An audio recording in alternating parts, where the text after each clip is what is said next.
Purpose of budgeting. Budget communicate management plans throughout the organization. It's mean developing a budget for your small business and keep on track with saving money.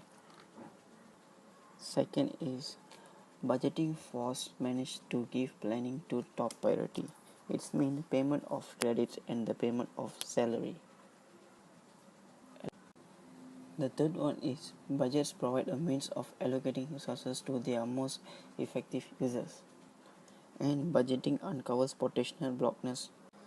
Furthermore, budgeting uncovers potential blockers, and it also budgeting coordinate the activities of the entire organization. Finally, budgeting provides goals that serve as benchmark of evaluating subsequently performance. It's mean selecting, planning, or delivery of a project.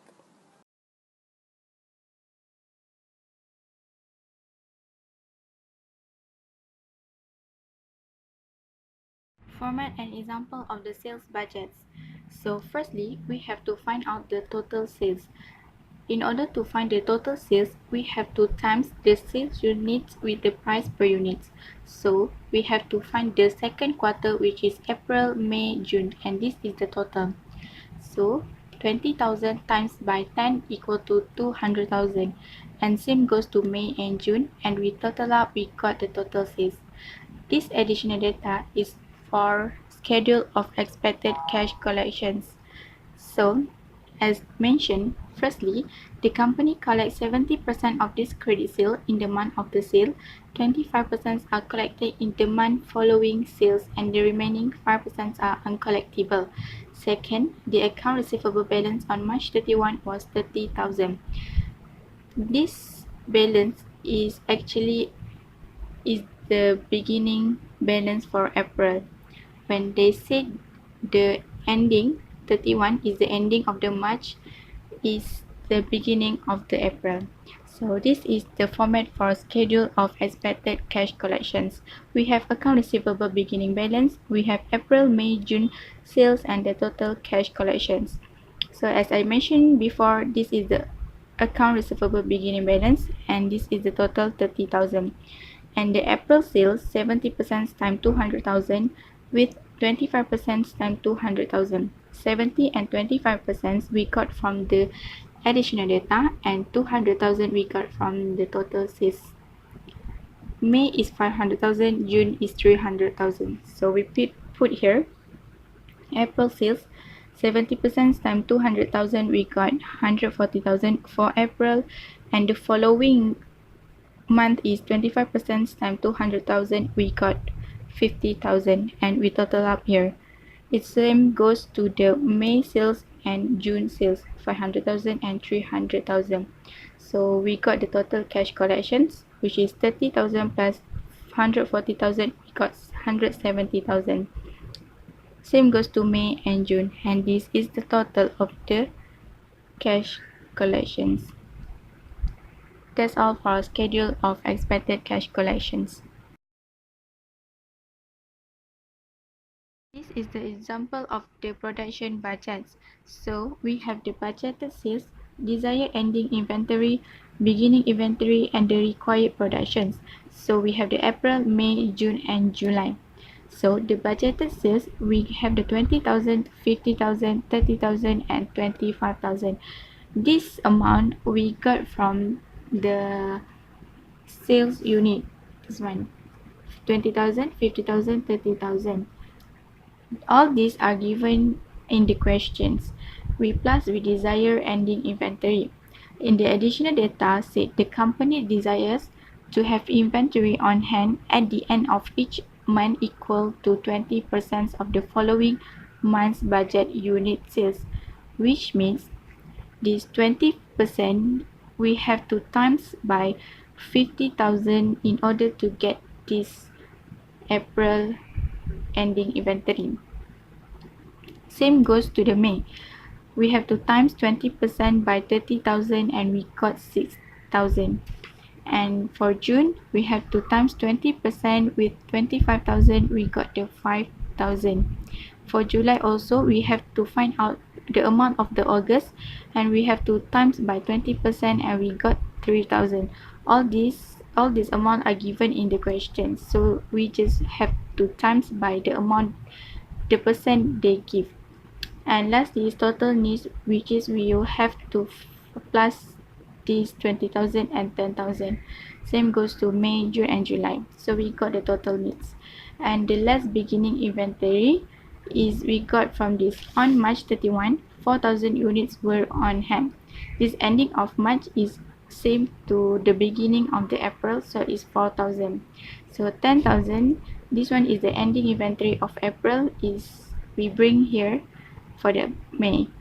For May, we bring for June, and June we bring for July. So this 30,000 and 4,000 we minus less, and we got the required productions.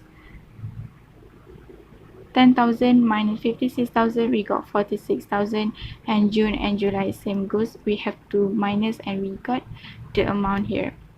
So that's all for production budget.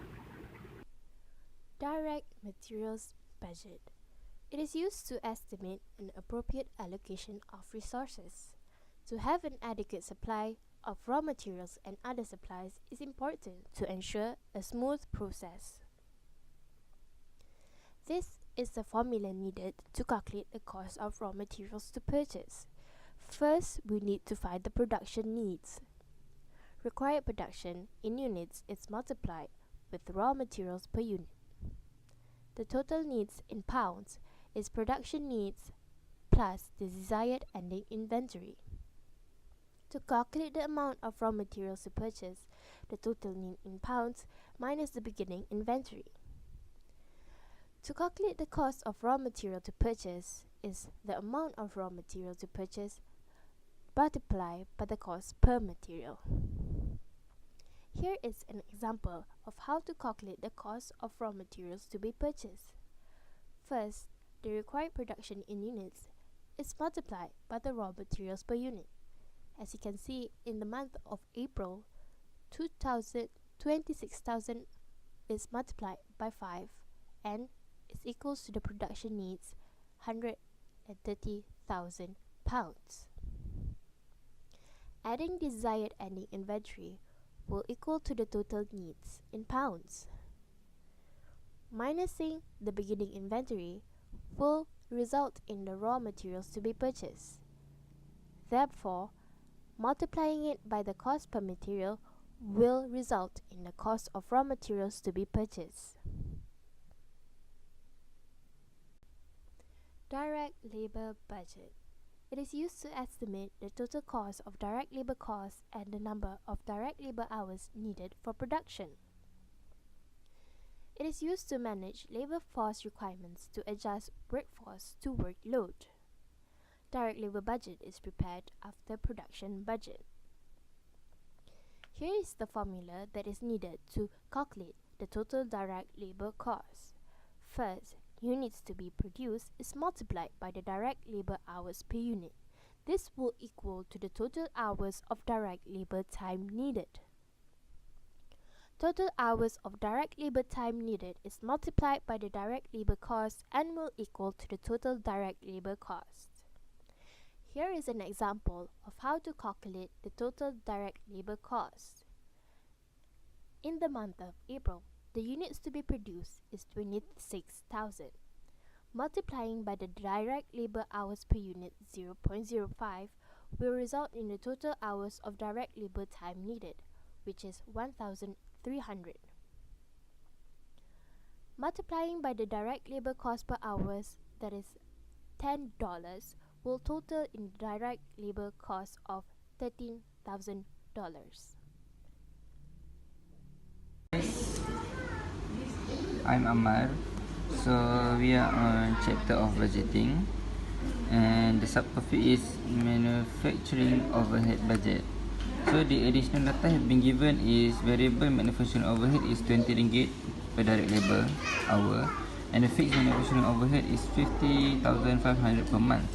This includes the 20,500 depreciation, which is not a cash outlet flow. So through the months of April, May, June and the quarter, The budget labor hours is for April is 1,300 and the May is 2,300, while the June is 1,450 ringgit. So we add up and sum all of the April, May, June, and it will equals to 5,050 ringgit. So the variable manufacturing overhead is being given by this. So it will be times by 20. Every month will be times exactly same by $20, and it will be 26,000, 46,000, 29,000, and 101,000. So we add up more on this, and the fixed manufacturing overhead is 50,000, 50,000, 50,500, 50,500, 50,500. So because we get this from this information, additional data, so per month will exactly be the same, and we add up the total, and the fixed manufacturing overhead is 50,000, 50,000, 50,500, 50,500, 50,500. So because we get this from this information, additional data, so per month will exactly be the same, and we add up the total manufacturing overhead 50,500 plus 26,000, 50,500 plus 46,000 equals to 96,000, 50,500 plus 29,000 equals to 79,000. We add up all the sum and get this. So the depreciation also has been given 20,500, exactly same with all the months of April, May, June, and June. So minus, of course we have to minus April, the total manufacturing overhead minus the depreciation. So we get the cash depreciation is 56,000 for April. For the May 76,000. For the June is 59,000, because we minus this total manufacturing overhead minus the less depreciation 20,500. Why 20,500? They have given to the additional data, and it will be same for April, May, June. Alright, so we add up, we get 191,000. So that's all for manufacturing overhead budget. Thank you. See you guys later. Bye bye. Hi guys, we are on chapter budgeting and subtopic of ending finished goods inventory budget. So basically it's about budgeting. So we're gonna calculate the direct materials the direct materials for quantity is 5 pounds,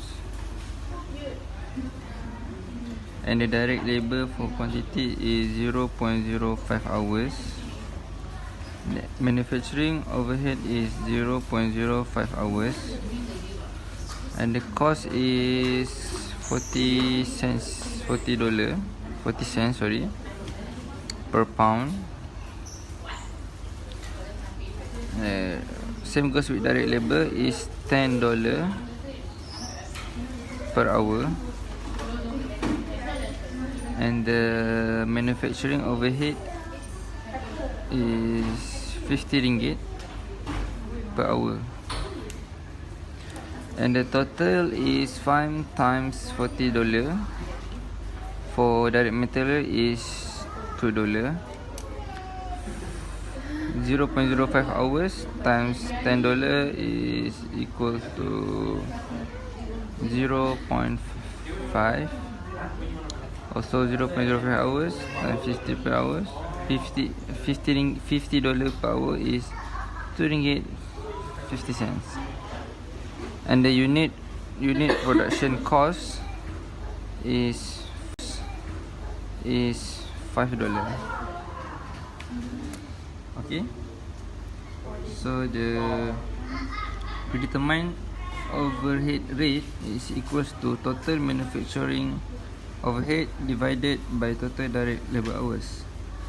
So the calculation is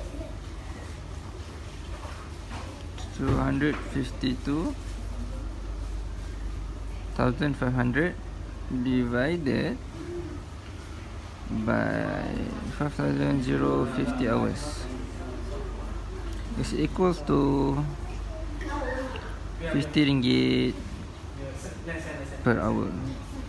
right? So let's we go through to the budget ending finished good inventory. The ending finished good inventory in units, you guys can refer to the notes 9.6. yeah, the ending finished goods inventory units is 5,000. Unit product cost, you can see the above. Unit product cost is $5. So times with RM5, it will be 25,000 for the ending finished good inventory in dollars. I will show the example for selling and administrative expense budget based on the Royal Company. Here is the additional data, which is the variable selling is 50 cents per unit sold. The fixed selling is 70,000 per month, and it is include the depreciation of 10,000. As we can see here, the sales in unit for April, May and June times with the variable selling and administrative rate, which is 50 cents for each month, and then we can get the variable expenses. After that, variable expenses plus with fixed selling and administrative expenses, and then we can get the total expenses for each month. After that, minus with non-cash expenses, which is the depreciation 10,000 for each month, and we can get the total cash disbursement for April, May and June. Now we do the cash budget, for example of Royal Company quarter ending 30 of June. Here is the cash balance beginning of April, May and June, and then add with receipt cash collection, and then we can get the total cash available after we add with the cash collection. Now we do the cash budget, which is we list down all the disbursement and then total disbursement minus with the total cash available from the previous slide, and then we can get the excess of cash available over disbursement. And now we list all the financing for April, May and June, which is borrowings, repayments and interest. So the total financing for April is 50,000, for May is 0, and for June is negative 52,000. And then the total excess of cash available over disbursement minus with total financing, and we can get the total cash balance for April is 30,000, and for May is 30,000, and for June is 43,000. The disadvantage of budgeting. Firstly is the time required. It can be extremely tedious to make a financial plan, particularly in an effectively composed condition where numerous emphasis of the monetary allowance might be required. Next is gaming the framework. An accomplished director may attempt to present budgetary slack, which includes intentionally diminishing income appraisers and expanding cost gauges, with the goal that he can undoubtedly accomplish ideal differences against the financial plan. This can be a significant issue and requires extensive oversight to spot and kill. Furthermore, is fault for the results. On the off chance that a division does not accomplish its planned outcomes, the office administrator may accuse whatever other officers that gave administrations to it not having sufficiently bolstered his area of expertise. Next, we are going to look at the advantage of budgeting.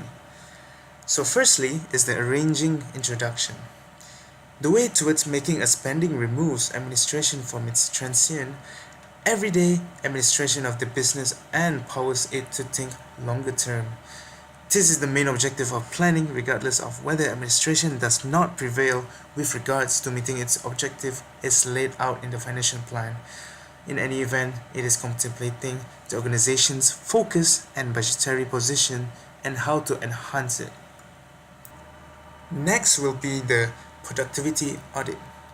It is anything but difficult to dismiss where an organization is profiting amid the scrambles of everyday administration. A legit organized spending calls attention to what parts of the business create cash and which one utilize it, which powers administration to consider whether it should drop a few sections of the business or grow it in others. Last but not least is suspicions audit. The planning procedure powers administration to consider why the organization is good to go, and in addition, its key supposition about its business condition. And an intermittent reassessment of the issues may bring about modified presumptions, which may thusly modify the manner by which administration chooses to work the business.